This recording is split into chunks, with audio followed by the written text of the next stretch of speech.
Ahora sí estoy grabando. Recuerden, chicos, que es súper importante a medida que vayan llegando, ir colocando su nombre en la lista, o sea, perdón, su nombre en el chat para que estén considerados en la lista. También a la hora que estén colocando su nombre en el chat, fíjense que esté para todos, porque a veces pasa que me mandan chat a mí solamente y no se guarda ese tipo de chat después en la conversación en general. Entonces, ahí se pierde su nombre, para que lo hagan, por favor, súper importante también. ¿Qué estaba yo? Ya, pues. Hoy viene la segunda parte del mercantilismo, chiquillos. Recuerden, siempre recuérdenlo, por favor, que estamos en la unidad número 1, los inicios de la modernidad, humanismo, reforma y el choque de los dos mundos.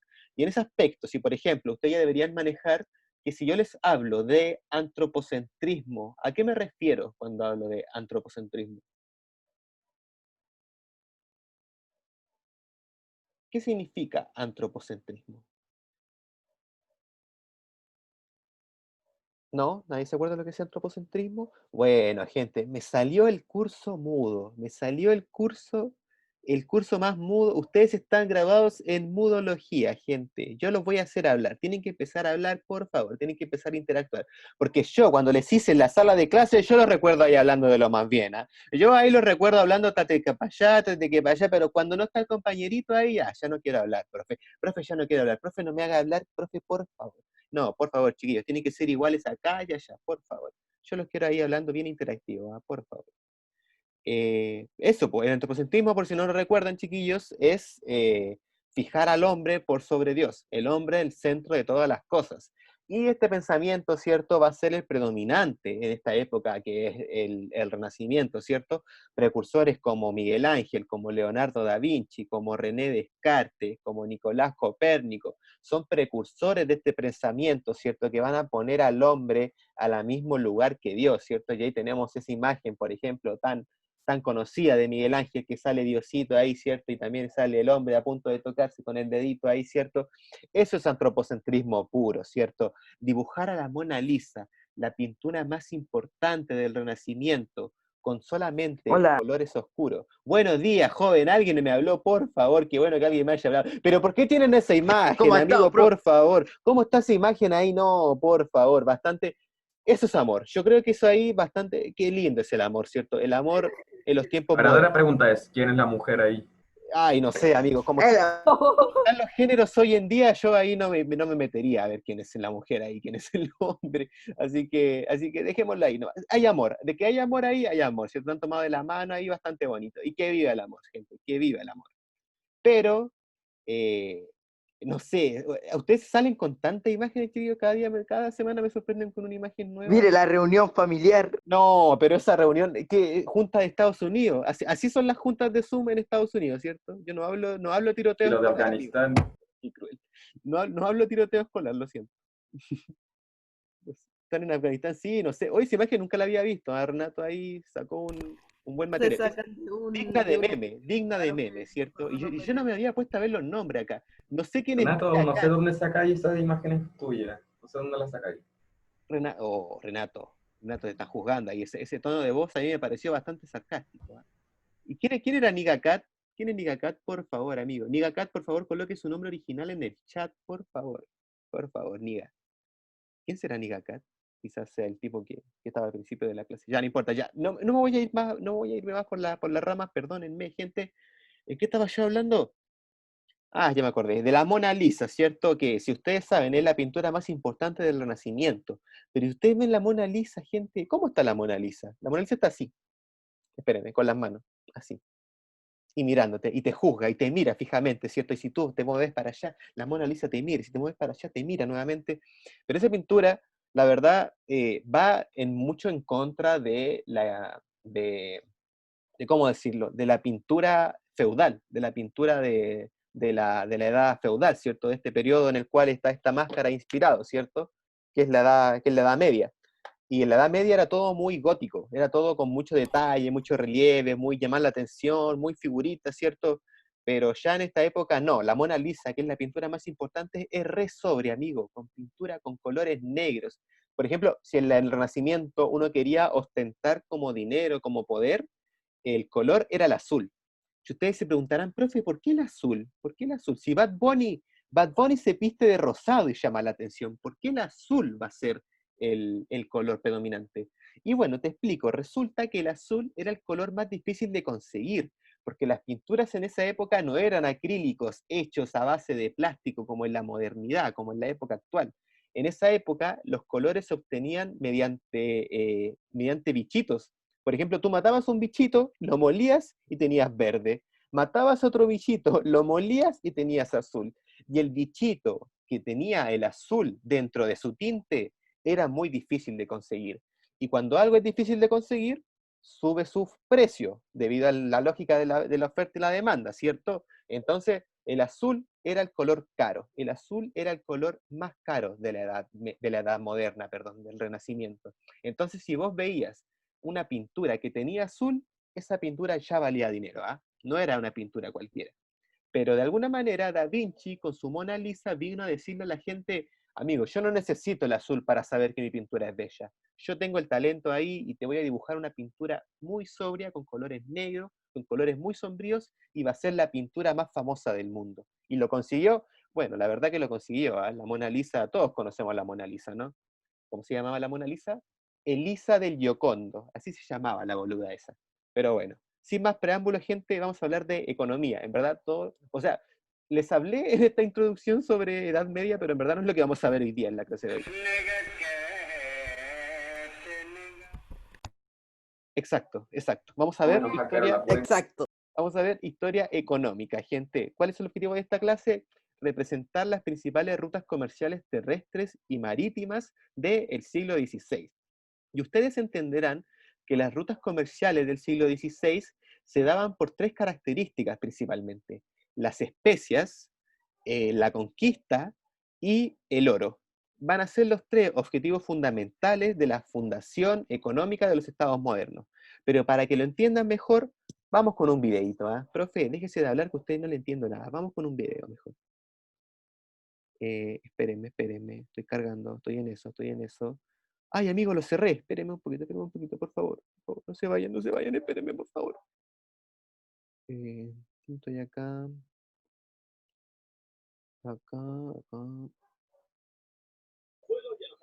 Acá y acá, ya. Vamos con un videíto, gente, un videíto. Compartir sonido, compartir esto, compartir. Vamos a darle play. Y Todos estamos. conocemos las intrépidas ¿Se escucha bien? aventuras de exploradores como Marco Polo, Cristóbal Colón, Francis Drake y Vasco da Gracias. Gama en los siglos XV y XVI. No eran aventureros en busca de emociones y descubrimientos, Vayan anotando, sino vayan hombres anotando. recios de Anoto negocios, todo, dispuestos a arriesgarlo todo para cumplir sus sueños de riqueza. Para el siglo XVI, la legendaria Ruta de la Seda, que cruzaba desde China, lo que hoy es Kazajstán, Uzbekistán, Afganistán y el Medio Oriente hasta llegar a Europa, llevaba más de 1000 años siendo utilizada por las caravanas de mercaderes. Los comerciantes europeos iban al oriente con X, Y y Z y regresaban con sedas, oro, piedras preciosas y el producto más lucrativo de todos, las especias. Dinero, amigo. En la despensa de casi todos los hogares del mundo occidental vemos especias como canela, nuez moscada y pimienta. Pero en el siglo XVI eran lujos para pocas personas y quienes controlaron su comercio se volvieron extremadamente ricos. Los intermediarios del Medio Oriente compraban en Oriente especias a bajo precio y las vendían a los comerciantes europeos por una cifra supremamente mayor. Estos a su vez las entregaban a sus clientes por un precio que multiplicaba nuevamente el anterior.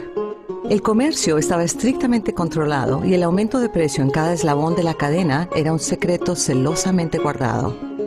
Cuando los primeros comerciantes europeos descubrieron los precios en el lugar de origen, al otro lado del mundo, quedaron atónitos. La pimienta costaba en la India durante el siglo XV 3 ducados por quintal. El ducado era la moneda predominante, acuñada en oro y con un peso cercano a una onza. El quintal era una unidad de peso equivalente a unas 125 libras.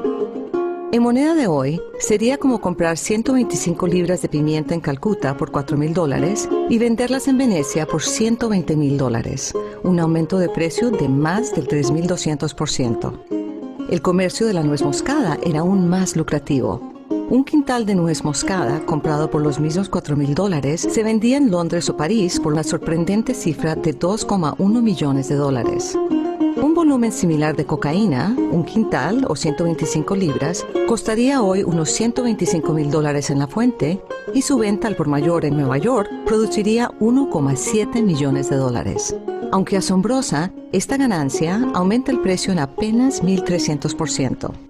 Es decir, 3 veces menos que la ganancia de un comerciante típico de nuez moscada en el siglo XV. Las especias eran la droga preferida en la Edad Media. Un potencial de ganancias tan elevado explica por qué se guardaban con tanto celo las fuentes de las especias y las razones de los comerciantes para mantener a cualquier precio su control. Los italianos, en particular el Ducado de Venecia, prosperaron con comercio terrestre desde el Lejano Oriente y la India. Las mercancías pasaban por sus manos antes de ser distribuidas al resto de Europa. Este entorno comercial hizo florecer la banca, la contabilidad y las matemáticas. En el siglo XVI, la riqueza de Venecia era legendaria en toda Europa. Muchos sintieron envidia. España y Portugal emprendieron una guerra infructuosa contra Italia para tratar de quebrar su monopolio. Mientras los reinos luchaban por controlar el comercio, los primeros empresarios exploradores empezaron a buscar rutas alternativas hacia las tierras de las especias en la India y el Lejano Oriente. Querían sacar a los intermediarios italianos y del Medio Oriente y llegar directamente a la fuente. Cristóbal Colón fue solo uno de los navegantes que buscaron apoyo financiero para encontrar una ruta alternativa a las legendarias Indias. Italia, España y Portugal rechazaron su propuesta.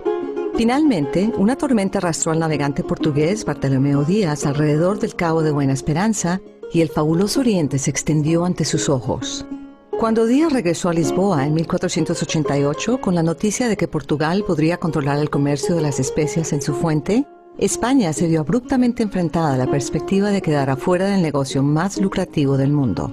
Por eso los monarcas españoles, Isabel de Castilla y Fernando de Aragón, reconsideraron de inmediato la propuesta de Colón.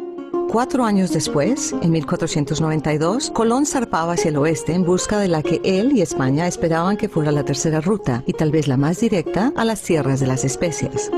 Pero en lugar de llegar a las Indias, Colón descubrió América, y España inició un proceso de conquista y explotación que le produciría ganancias similares a las del comercio de especias.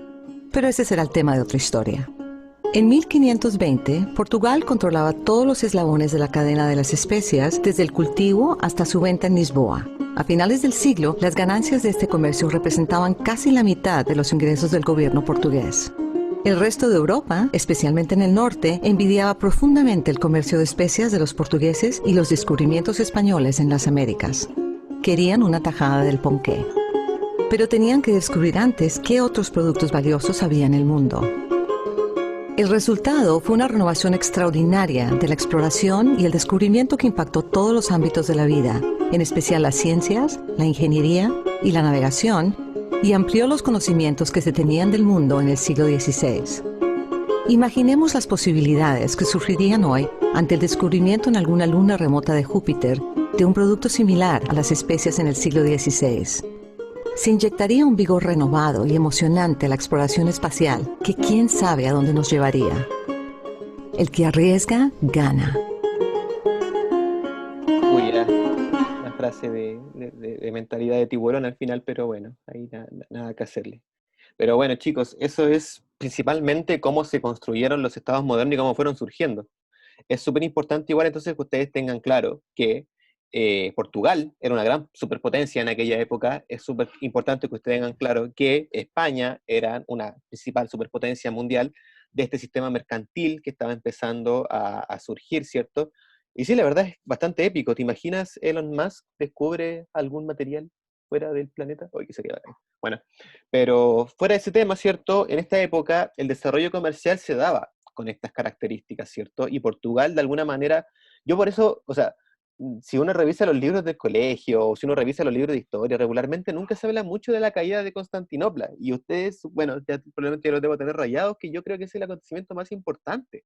Porque de alguna manera el cerrar, porque la ruta de las especias ya estaba en la Edad Media, la ruta de las especias ya estaba incluso con las primeras civilizaciones, pero esta ruta se daba a través de Europa, pasando por Europa Oriental, llegando a Asia y terminando en China.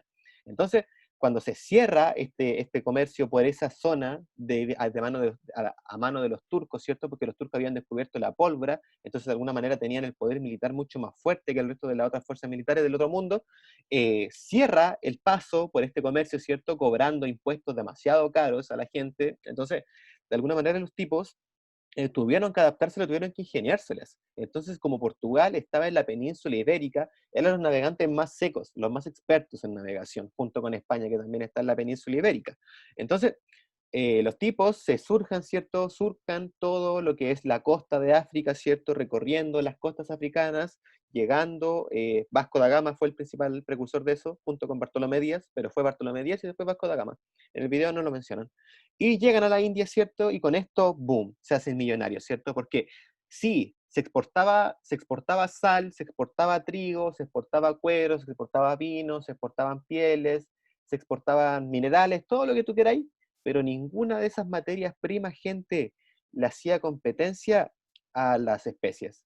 Las especias eran el predominio económico de aquella época. Entonces, recuerden que el mercantilismo es, de alguna manera, el capitalismo. Entonces, súper importante esto para que lo tengan en consideración. Entonces, en el siglo XVI, el desarrollo comercial se da bajo estas bases del juego, ¿cierto? ¿Y dónde surge este desarrollo comercial? ¿Empieza a surgir en las ciudades o en el campo? ¿Las especies llegaban al campo o llegaban a las ciudades? ¿Dónde empieza a surgir este poderío económico? En las, En- en las ciudades, ¿cierto? Sí, bien. Entonces, en las ciudades llegaban las especies, llegaba la novedad. La ciudad como que traía todo lo que, si por ejemplo, no sé, pues van a la feria o van, qué sé yo, al barrio Mex, la gente va a estar gritando, lleve la novedad, ya, es lo mismo. La novedad llegaba a la ciudad y llegaba a las ferias, donde de ahí se partía para el resto de la gente. Entonces, es súper importante, chiquillos, porque si el que controla las especies, de alguna manera controlaba todo, porque controlaba todas las casas tenían, o sea, no todas las casas tenían especies, pero las casas que tenían dinero sí tenían especies. Entonces, de alguna manera controlabas ese poder económico. Entonces, está este desarrollo comercial que se da en las ciudades, que es el mercantilismo, y con ello surge el capitalismo. ¿Alguien podría darme una definición de lo que es el capitalismo? ¿Qué es el capitalismo? O sea, no el capitalismo como nosotros lo conocemos en la actualidad, ¿cierto? Este capitalismo de alguna manera bastante hostil, que a rajatabla de alguna manera te corta las alas de querer progresar en una empresa, ¿cierto? No es el capitalismo que tenemos en la actualidad, ese capitalismo clásico, ese capitalismo, la esencia del capitalismo. ¿Qué es el capitalismo? ¿Alguien sabe lo que es el capitalismo? Una definición, lo que sea. como, como un rango de control ante una ciudad. No, no, estamos hablando de economía. ¿Qué es el capitalismo económicamente hablando? Muchas gracias igual, Diego, por la intervención. Aprecio mucho que la gente hable. Profe, Uruguay existe, no tengo pruebas, pero tampoco tengo dudas de que no existe. Pero por favor, gente, ¿qué es el capitalismo? Profe, la Nayara está entrando. No me sale nadie para entrar papas fritas. No sé quién sea papas fritas, pero la Nayara no me sale. No puedo aceptarla.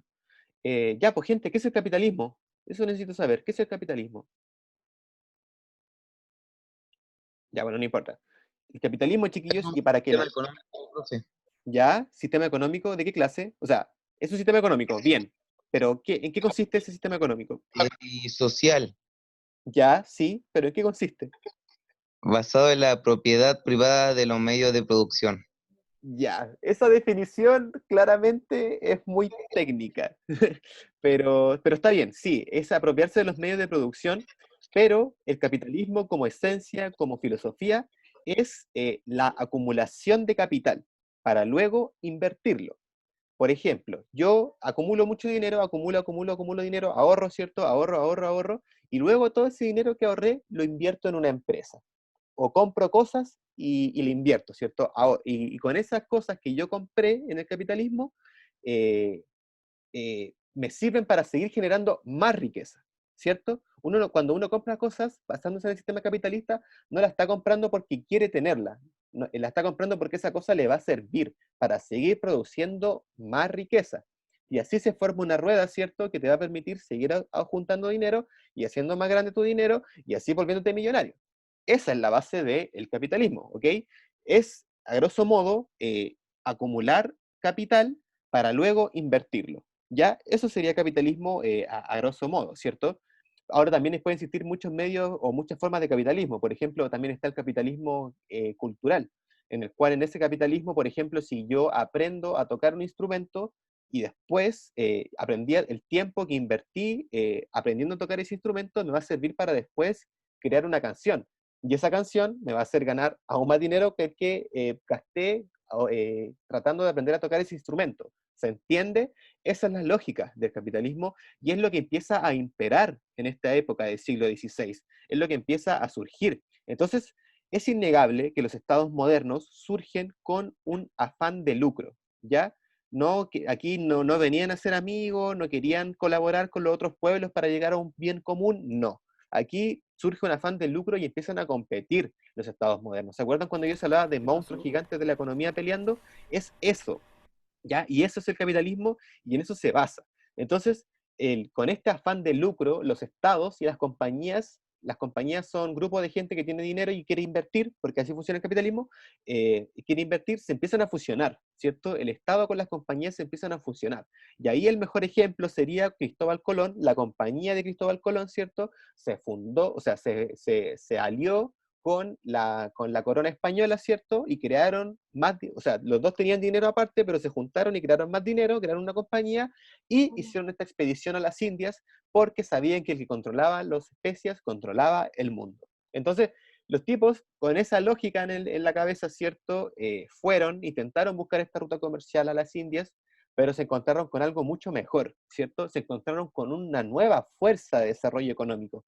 Las especias sí iban a tener el control económico, pero claramente la papa, claramente los porotos, claramente el oro que había en América le iban a hacer competencia a ese poderío económico. Entonces los tipos no encontraron una ruta comercial a las Indias, pero encontraron un nuevo polo de producción económica, lo cual no es menor, ¿cierto? Porque gracias a ellos, eso también, ellos se convirtieron en superpotencia, como dice el video. Entonces ahora ya tenemos dos superpotencias, ¿cierto? La que tiene el control de las especias, que es Portugal, y la que tiene el control del oro, la platita. ¿Se acuerdan que yo la semana pasada les hablaba del patrón oro? Que el oro, como vale lo mismo en todos lados, es un valor bien común universal, por lo tanto, si controlas el oro, controlas la tierra también. Po. Entonces, Portugal les decía, yo tengo las especias, y España le decía, yo tengo la plata para comprarte las especias. Entonces, ahí se forma esta dinámica entre los estados modernos, ¿cierto?, entre estas dos superpotencias. Y va a llegar una tercera superpotencia que va a ser Inglaterra, pero el medio o la forma de Inglaterra de hacerse una superpotencia va a ser, yo creo que la más cruel y como la más rata, se podría decir, porque los tipos fueron conquistando y colonizando territorios, y los tipos conquistaron la India, literalmente conquistaron el lugar donde surgían gran parte de las especies. Entonces, como que Portugal tenía las rutas comerciales, pero cuando llegaba allá se encontraba con que Inglaterra le estaba cobrando las especies, y no la India. Y por eso la India va a ser conquistado por los ingleses durante más de 300 años. Y por eso que en la India se habla tanto inglés como el hindú. Entonces, es súper importante eso para que lo tengan en consideración. El tercer método de hacerse millonario en aquella época era conquistar territorio. Y bueno, en verdad no solamente Inglaterra fueron los que lo hicieron, ¿cierto? Porque, por ejemplo, acá en América, España conquistó gran parte del territorio, Inglaterra también conquistó América del Norte, en África, Francia tuvo muchas colonias en África del Norte, muchas colonias que fueron anexadas después, y así sucesivamente, ¿cierto? Como que los territorios europeos empezaron a colonizar como locos el mundo, ¿ah? Y esa era una de las tres lógicas para hacerse millonario en aquella época, entonces por eso lo hicieron. O tenías las rutas comerciales, o tenías el oro, o tenías territorio, y no había más, ¿ok? Entonces, súper importante para que tengan esas tres superpotencias y esos tres métodos de conquista en consideración. Entonces tenemos que tener claro, chicos, que en el siglo XVI existe una expansión del comercio en Europa. Y esta expansión del comercio no es centralizada, como por ejemplo podría darse en la Revolución Industrial, donde la industria es la que hace el dinero. No, esta expansión económica del siglo XVI es a larga distancia, ¿ya? No es a corta distancia ni centralizada, es a larga distancia. El que recorría más territorio era el que más dinero tenía. Entonces, eso los países de aquella época lo sabían muy bien. España, Francia, Alemania, Italia, Inglaterra, Portugal, conocían muy bien esa lógica. Entonces los tipos trataban de exportar lo más posible y a la vez importar lo menos posible. ¿Ya? Esa era la lógica del mercantilismo en aquella época. ¿Y qué exportaban? Sal, trigo, pescado salado, lana, paños, cuero, vino, pieles, minerales, etc. Y ninguna de esas cosas que les acabo de nombrar le hace la competencia al comercio de especias, ¿ya? Eso yo creo que quiero que lo tengan claro, ¿ah? Que el comercio de especias era la piedra angular, ¿cierto?, del comercio. Entonces, ya para ir cerrando, chiquillos, lo que me interesa que tengan claro es que se empezaron a formar alianzas comerciales en aquella época y que empezaron a existir tres superpotencias, las más grandes, producto de esta caída de Constantinopla, ¿cierto? Entonces, ya para ir cerrando, me interesa que me digan, Portugal, ¿qué controlaba? Portugal era una superpotencia del siglo XVI, sí, estamos de acuerdo. Pero ¿qué controlaba Portugal?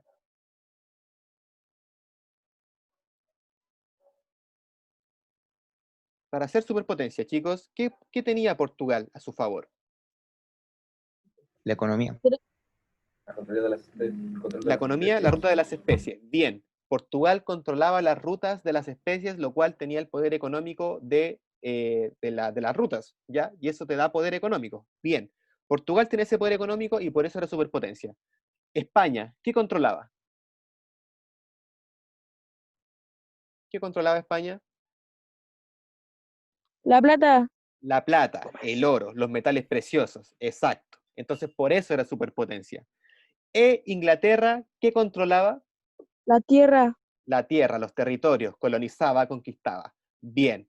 Y así es la dinámica de los estados modernos y cómo el mundo se compone hasta la actualidad. Si uno tiene eso en consideración, la dinámica sigue siendo la misma. Tratados de libre comercio, aduanas, cobro de impuestos, territorio, generar dinero a través generar dinero a través del capital. Sigue siendo la misma la lógica del mundo, pero en aquella época se empieza a fundar el mundo de esta forma. Tenemos que recordar que en la Edad Media los señores feudales cobraban impuestos, pero eran emperadores de territorios muy pequeños. Entonces esa construcción del mundo se destruye y se empiezan a fundar los estados modernos. Y por eso se llaman estados modernos, porque son estados modernos, pues, como los conocemos en la actualidad. Entonces, que no se les olvide esas tres dinámicas, porque, o sea, lo ideal hubiera sido que uno como país tuviera el control de esas tres dinámicas, por cierto, que tuviera las rutas comerciales, que tuviera el oro y que tuviera el territorio. Y que tenía las tres, tenía el One Piece, pues, como que tenía todo para poder ser millonario.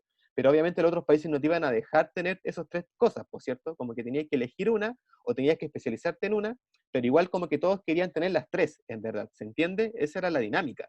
Entonces, por eso, por ejemplo, Francia empezó a conquistar África, por eso Inglaterra conquistó América, y por eso en verdad se empezaron a conformar los mundos, en verdad, chiquillos, sí, fue así.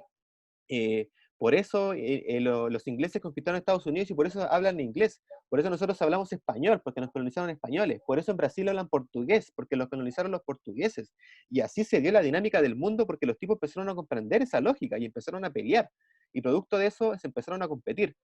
Y lo cual no es tan malo si lo tienen en consideración, ya que la calidad de vida de mucha gente, gracias a estos sistemas económicos, se empezó a mejorar considerablemente.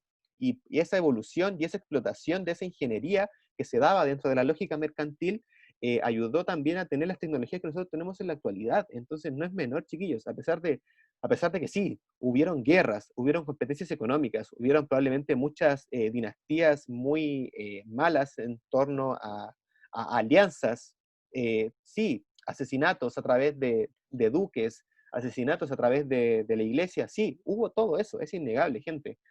Pero la lógica que está detrás es cruel, pero a la vez también hace evolucionar al ser humano. Es bastante paradójico, pero es para que lo tengan en consideración. Y eso, pues, lo que me interesa que se queden es con España, Portugal, Inglaterra y qué controlaba cada uno. Y esas cosas que controlaban, para que las vayan anotando, ¿cierto? No las voy a volver a mencionar, pero igual están en los PPT, están en todos, si lo quieren seguir investigando, si no me entienden lo que hablo, también está en el PPT. Está todo ahí, ¿ya? Entonces me interesa que manejen esas tres dinámicas, ¿cierto? Que es la adquisición de metales preciosos, el control de las rutas comerciales y la conquista de territorio, ¿ya? Porque así se componen los estados modernos. Entonces me interesa que lo manejen. Y eso, chiquillos, con la clase del día de hoy. ¿Dudas, consultas?